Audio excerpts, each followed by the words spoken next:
ইসলাম যেমন সুন্দর, ইসলামের বিধানগুলো সুন্দর।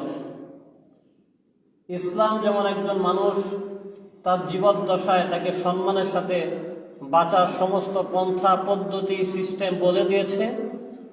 একজন মানুষ তার মৃত্যুর পরেও যেন তার সম্মানের মধ্যে বিন্দুমাত্র হানি না হয়, তার সম্মানের কোনো ধরনের ত্রুটি যেন না হয়, সেজন্য একজন মৃত মুসলমানকে এমন এক পন্থার মাধ্যমে তার জীবনের সর্বশেষ কর্মটা সম্পাদন করার নির্দেশ দিয়েছে, যেই পদ্ধতির মতো সুন্দর আর অবিকল পদ্ধতি দুনিয়ার আর কোনো ধর্ম দিতে পারে নাই।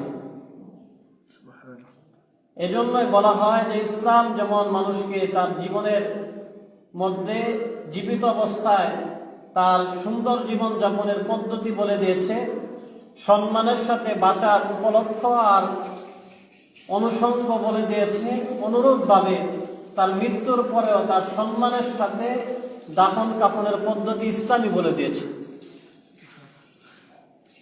আমরা লক্ষ্য করলেই দেখতে পারি যে মুসলমান মারা যাওয়ার পরে কি কি করা হয় মুসলিম সমাজে, আর অন্যান্য ধর্মের মানুষ মারা গেলে তাদেরকে কিভাবে তাদের শেষ কার্যটা করা হয়।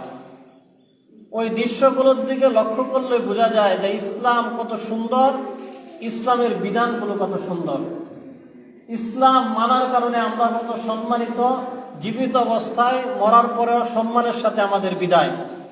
আর ইসলাম না মানলে জীবন হয়তো কোনোভাবে চলে যাবে, কিন্তু মৃত্যুর সময় সর্বশেষ অপমানের সাথে আমাদেরকে দুনিয়া